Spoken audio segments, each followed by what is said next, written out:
Okay.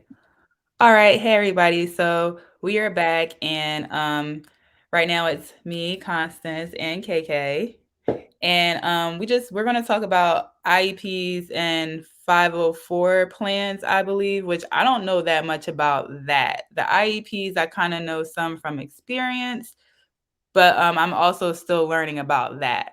So that's going to be our topic of discussion today. So did you want to start us off, KK? Because I feel like you have more knowledge than I do when it comes to that. Well, to put it in a nutshell, the IEP is and the 504, they're pretty much stemming from what is called the IDEA, which is the Individualized Disability Education Act. And it's pretty much, well, I mean, for the IEP for children with different disabilities, doesn't really have to just be autism. It can be many different disabilities that the child may have, and it is a collaboration effort between not only the parents but the teachers. And if there are special areas, for example, speech, occupational therapy, physical therapy, whatever accommodations that the child may need, it is all stipulated within the IEP. The IEP is very specialized, meaning is very targeted towards the child. So no two child will have the same goals or the same outcome, because it is geared to be very specific. Yeah. So that's pretty much in a nutshell for the IEP. I mean, it goes into greater length, which we'll probably touch on. But when you look at the 504, it is basically an accommodations for children and actually even adults. So you can have a 504 even going up into college. Mm. The difference between the IEP and the 504 is that it is not renewed, for example, every year.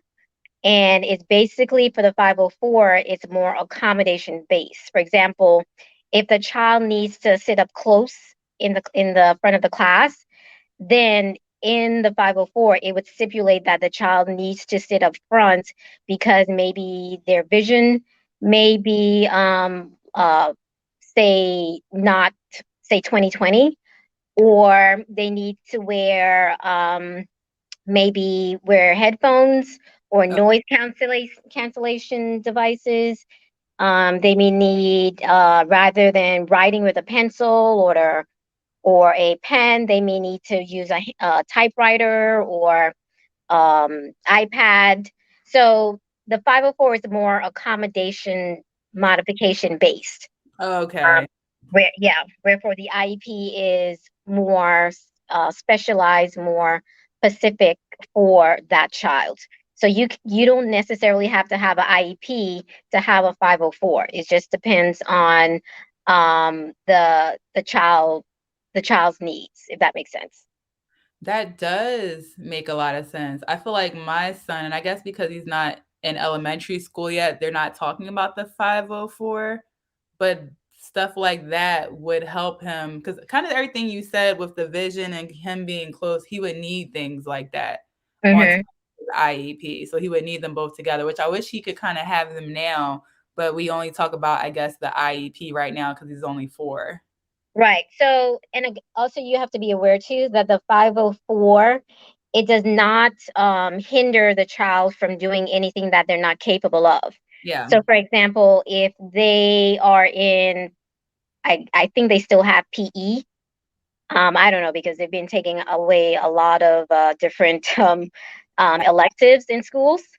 So, for example, if the kid has, I don't know, maybe like asthma, so with the 504, then the teacher would know, okay, every 20 minutes or so, the child needs to take breaks, or they need to sit out for X amount of time. So that would be a 504 accommodation.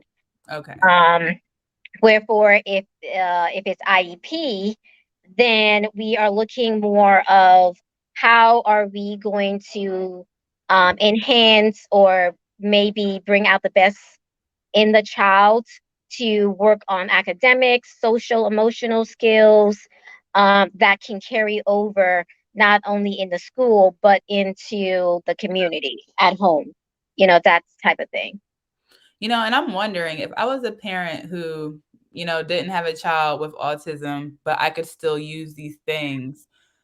I wonder I guess, who do you really go to get that started? Like the principal, or you know what I mean? Or I guess you would talk to, I guess, your principal or director or something like Well, that. every school I know for in Florida, every school has either a specialized what's called maybe an ESC teacher or a specialized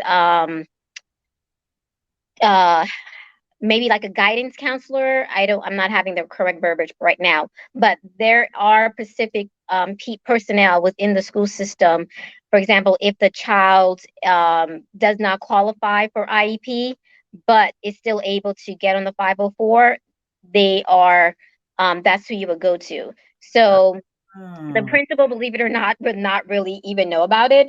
It yeah, would have to be more like a specialized teacher who knows about the different accommodations, who knows about the ins and outs of the IEP, because the IEP is a law binding, it's sort of like a contract.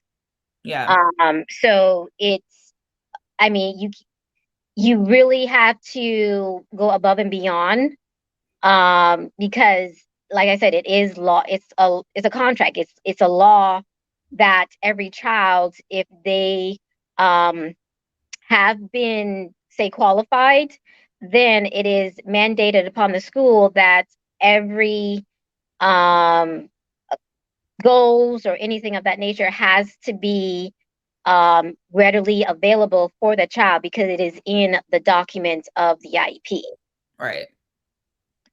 And that's the part that, okay, so I guess we can talk about how I set up my son's IEP last year in September, and we had another IEP meeting before the conference that I met you at. So I believe that conference was at the end of April, maybe beginning of May. So the IEP was like the week before that. And there were some things there that we talked about, that he should have, that didn't seem to be done, even in the amount of time that we had the second IEP meeting, which was last week.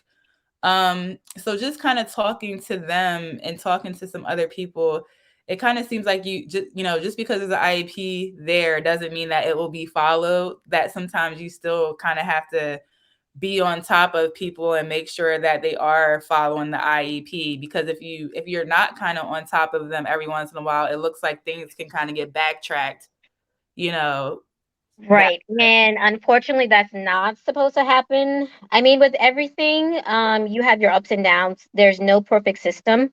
right. However, if you go in and none of the goals or nothing has been worked on, then what can happen is the school can be at fault, saying, well, the child is not in compliance.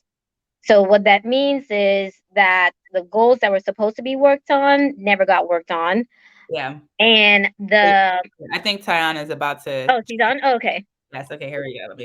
There we Hi, go. Hello. Oops, how you doing? there we go. Okay. Hello. Sorry, I'm So, late. Had to cook some food for the little one. Look, oh, that's did you bring anything over? What you just say? Did you bring anything over?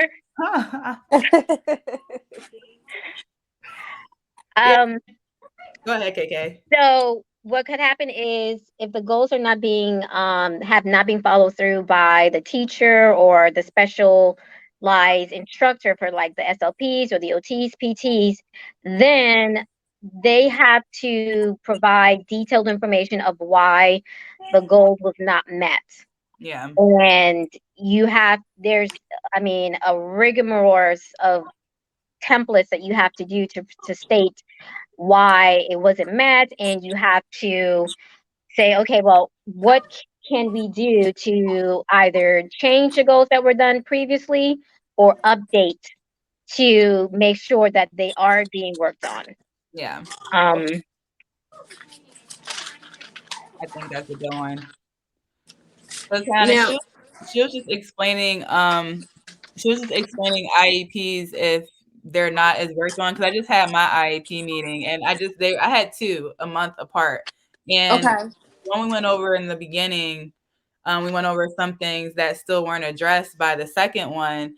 So Hmm. I was just talking about how, and then KK, you may have to explain this again one more time for her a little bit, like this IEPs and 504 plans. Right. Just how even though they have a plan, you have to kind of maybe be on top of it to make sure that it's following through. Yeah, sure. Okay, So so go go ahead. ahead. I'm sorry. I No, you just can filled some paperwork um about the 504 plan and the IEP. Um, I forgot. I'm trying to figure out what website I found it through, but I print it out. So, is an individual health plan and IEP plan different? Two different things. Yeah, so the IEP is more specialized, where the 504 plan is more when you're looking at accommodations and modifications for the child. Okay, that would So be more. Yeah. yeah, so the IEP is more specialized, is more structured, and it's more catered to different goals that you want to work out throughout the year. So from if school starts from August until June, or however, I think every state is different, but Hmm. it's in the time frame within a year to work on those specialized goals when we're looking at the IEP. When you look at the 504 plan, you're more looking at how to better help your child in the classroom. Like I mentioned before, if they need to sit up closer so they can see the teacher, or if they need, if they're having difficulty writing with a pencil, then maybe if they have a iPad or a specialized device, Hmm. then that would be more accommodations and modifications. So they would not be Okay. excluded from any classroom lesson. It's just that they need that extra help. I wouldn't even say help, but more assistance, um, for them to be caught up with their peers. Okay.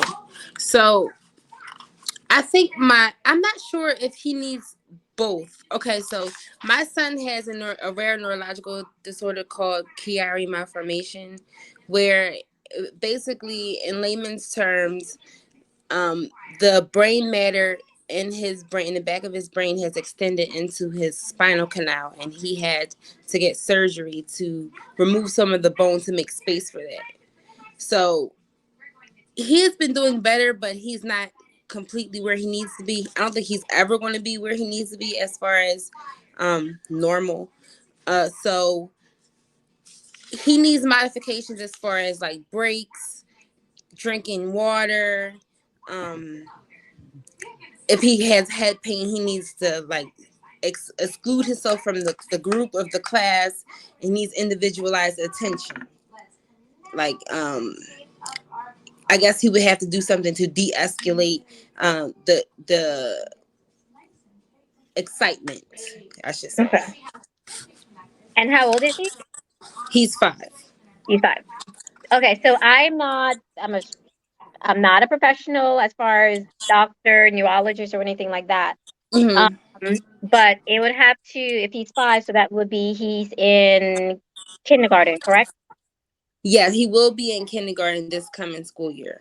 Okay, so they have to do an evaluation process on him, and and that's going to include, you can go to your whatever county that you live in, Hmm. or district, and there's actually free services that the district can give to you, where they can actually do testing to see whether he qualifies for IEP or a 504.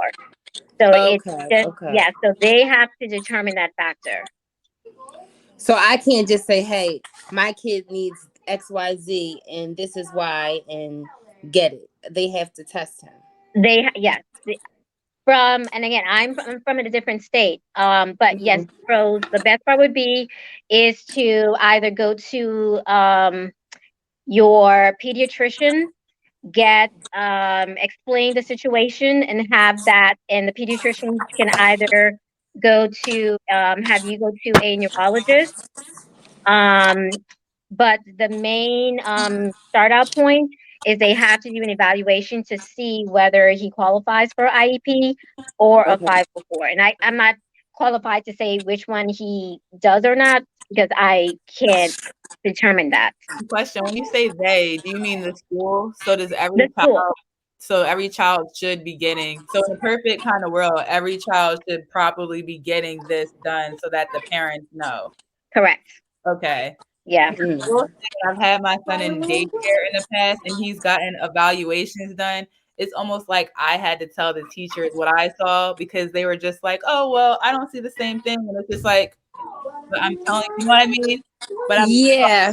also like sometimes even that's even on some of these teachers to be the deciding factor when some of them don't really know what Well, things right. look And like. that's why it's important when they do have these collaborations that they get input not only from the teacher, but also from the parent, from whoever works with the child. If you send your child to grandpa or whoever has that close knitted bond, you want to get input from all of them. Here's the reason why. Because they may do something with you that they may not be doing at school, or there may be certain targets or triggers that may happen at home that doesn't carry over into the school.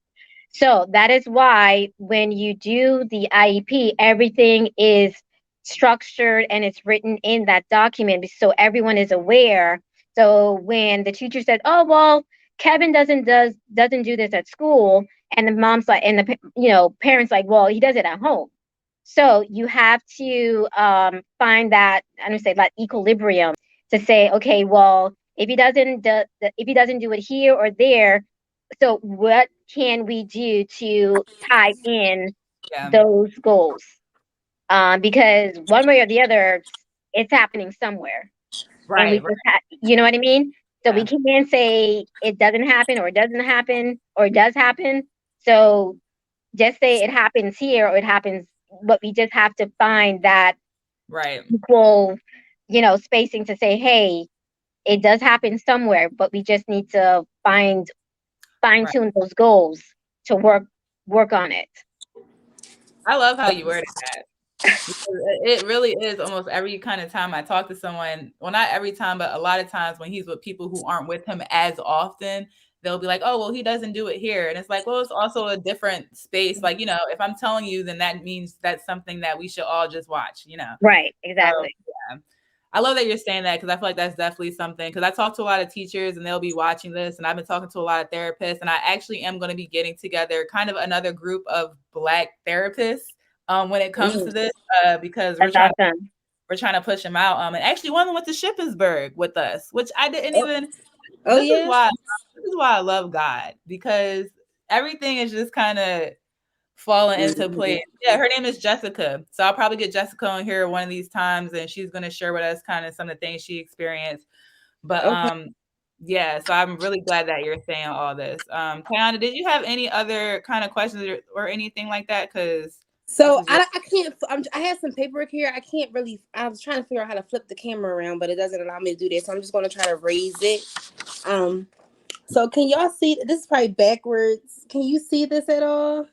individual health plan. Mm-hmm. Yeah. So that's. This is what I found. So basically, I got this paperwork, and it's saying that a child with what my son has, Kiara malformation, should have an individualized health plan. And they gave me like a basic format of the things that I should give them. But I was just trying to, I wasn't sure if this is like, would they accept it? Is this correct? Should I be even doing this? And I don't want to go in there looking crazy. Like, they're like, what is this? You don't know what this is. So have you ever Listen, heard I of have it? to tell you, there is no stupid question unless you don't say it. Right. So do not be timid on what you bring. And even if you don't know, say you don't know, Mm-hmm. because that is probably the greatest answer when you say you don't know. So if you don't know, okay, then we're going to work with you so we can help you to get to know what you know. And I think a lot of times too, as far as parents, we get stuck in this saying that we have to have all the answers. Mm-hmm. Not true. The more questions we have, the better, because the answers will come. If we Right. can follow the questions, and like I said, it doesn't matter how you may think it's stupid, but guess what? That stupid that you may think can also help someone down the line. Okay. So never underestimate what you are going to bring to the table, because the more knowledge you have, even though it may be not as where you want to be, believe me, that is going to grow immensely. Right. Um, So should this okay with trying to obtain either a IHP 504 IEP? Should there be like something of a legal representative involved? you can have an advocate if this is something very new to you. I know here in Florida, you do have that right. For example, if you have no idea, it's your first time, you can Mm-hmm. say, "Hey, I need someone who knows what this whole IEP structure when it comes to the school looks like." So there are services out there that can actually recommend people to help you with getting to know the verbiage, getting to know the legal aspect of it. So I would highly say to reach out. Um, and there are people who actually will come to the school to help parents to advocate for their child. Right. That's what I was supposed to be trying. I was supposed to be trying to get done. So he goes to Head Start. I think Head Start is like a universal nationwide type of Right. thing. Mm-hmm. So I've been trying to reach out to them and get these things. I've been fighting tooth and nail just without an IEP or anything like that. With like, I need a doctor's note for him to have a water bottle in his classroom for them Same to. thing over here. It's just ridiculous. They like you need a doctor's note to apply lotion to his chapped hands. Like what? So do I go to Head Start or the public school that he's going to attend? Well, if he's going to the public school, then you would need to go to the his designated school that he's going to start with. And I So asked to speak to what type of person? ask to speak to some it may be, what state are you? Are you in Philly? I'm in Delaware. Delaware. Oh, that's right. So the lingo may be different, but we call what is called a ESE specialist, Let me write that down. Okay. Yeah. and they are the ones who are involved with the child who has very specific needs in the school. So they would be the one. So just say I need to speak with to someone who has who works with very individualized students with different disabilities. So Okay. because every school should have a designated person, Yeah. okay, Okay. and that's mandated throughout the whole U.S.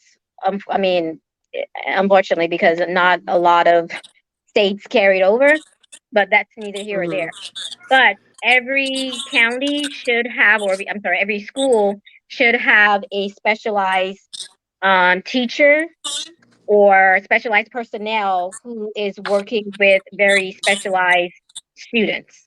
So that would be the first main contact that I would say that you would need to go to. Yeah. And for Um, me, my because school is not yeah, good. because the principal, vice principal, if they don't know, they're really not gonna And then really. my director pretty much really didn't know much because when you said principal, because my son's in like a daycare type of school, the director is the principal. So when you said Mm-hmm. that, and she was kind of in the IEP meeting, she like had no idea what was going on, really. Right. Mm. Yeah. Took notes in the IEP meeting beforehand, took horrible notes, clearly, because she wasn't really prepared. So Right. yeah, it was just like the person who knows the most was Allison, and she works like with the school district, but she's through Head Start. So where I'm at, they don't have a person at the building who knows these things. They rely on like Allison from the school district to come in every once in a while and bring what they should kind of already have. You see what I'm saying? But then they don't Okay. call her unless a parent like me is just like, so where's the money going? Because my son's not getting X, it's been X amount of time and we're still waiting for a timer. Who's supposed to bring this timer? It took like a Right. month for me to get a timer, girl. It's crazy. But yeah, so KK's right. It's always it should be one person in the school, but if they're not in the school, they're close to the school. Like they're coming in and out of the school or something like that. But there's always somebody. Yeah, there's someone who, like I said, who knows that I'm sorry, I'm in the kitchen.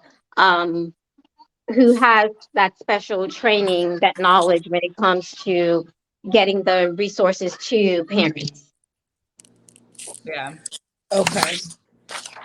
So that would be my first main contact, is to go to the school that your child is going to start for that year and ask to speak with the the specialized personnel, and from there they will probably set up a meeting with you, Mm-hmm. um, ask if they have a diagnosis from the doctor or a neurologist, Mm-hmm. and bring all those paperwork in, and from there the school will do their own evaluation as well to Okay. determine if he qualifies for IEP, which I'm probably favorable. He may probably be more in tune with IEP, but again, don't quote me on that. But it depends on the school.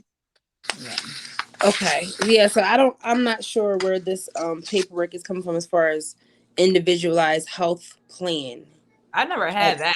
I just yeah. had the So IEP. it's saying that the health plan is a document prepared for students that outlines how health conditions are managed in the school setting. Maybe that's a Delaware thing because Austin has epilepsy, but I still haven't filled that out, which honestly I wish I could because it's almost like the nurses, like no one really knows what to do. So I haven't filled out anything like that, but I'm gonna look that up since you have it because maybe I need it. So Yeah. It's I'm sorry, is he going to need like a nurse with him, or I think he's going to need just like an overhead. He doesn't need someone with him, okay, but someone to check in with him Yeah, like once or twice a day. yeah, okay, Because he's 5. He's not going to say if his head hurts because he's been before he even got the surgery. He would have extreme pain, but he would never complain about the pain at school. And so I pick him up and I say, "Well, did your head hurt today at school?" And he says, "Yes." I'm like, "Did you say anything?" "No." He just dealt with it. yeah, yeah, So I don't want him to be in school in pain or feel, and that will cause failing. I mean, granted they're in kindergarten, but we're thinking long term here. exactly right, No, I agree. I think the problem with a lot of schools right now is the ratio issue. So if you can get someone with him, because I'm doing the same thing with Austin, even though in the IEP they wanted to say that they're staffed and they're okay, but they have to say those things. The reality of it is Mhm. most of these places are out of ratio, and they barely have time to kind of sit our kids to the side and give them some water. Because I've even asked for similar things where I'm like, "Do you guys have time to do this?" And they're like, "We don't really have the people or the manpower." So I would Mm. feel like you need that, I would just that's what I'm doing this summer. I'm calling all the agencies that I need to get someone in place with Austin. So he'll have all three of his therapists with him, plus he'll have that one-on-one person there. So we'll do that for the first couple months, and if he doesn't need it anymore, we'll put it to the side, but we're going to start him off with that though, because he definitely needs it. So I understand. We're in the same boat there. and if Yeah. you feel as far as constance, where you mentioned the one-on-one, I in my school we do have students who do have that accommodation within their plans in their IEP, saying because of medical concerns, they need to have a personnel with them throughout duration of the school, and the school provides it for them. So you can mention it to them, but again, the school has to see, and it has to be from the pediatrician, from the neurologists, who all agree with you that, hey, in order for my child to be functioning in school, they need to have a one-to-one person with them throughout the day because of the medical concerns. And unfortunately the schools will not provide it unless there is specified specific information from across the board, Yeah. and you have to fight for it, because the quick response is and oh no, we can't do it Mm-hmm. because they don't want to go through the headache of, the rigmarole, getting the resources in. Yeah. But if the child is in a public school, and in order for them to function sort of like a normal, typical peer, we have, as the school, they have to address all of those concerns Right. Right. because by law, they have to provide it because it's it's Like an equal opportunity. ex- yeah. Yeah. And what is called, if there's a terminology also called, it's LRE, least restricted environment. Okay. And it's basically stating that, the child is in a, area where they're getting the best possible care, but it's specialized and individualized for them. Yeah. Got it. I'm writing down that LRE.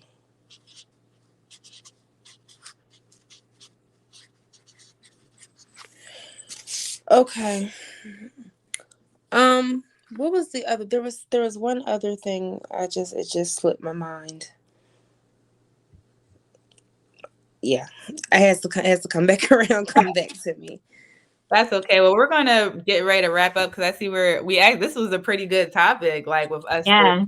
Yeah. Yeah. So if anyone wanted to say any, final last words, or if you think of anything, we can remember that on the next one, and then possibly do that, or Yeah, just that's what it was. So for the next one, we talk about um learning disabilities, so such as like dyslexia, because I think that he's having an issue with that. But I know a lot of people say at 5 years old they can grow out of it. I'm not waiting for a grow out of it, because what if he doesn't?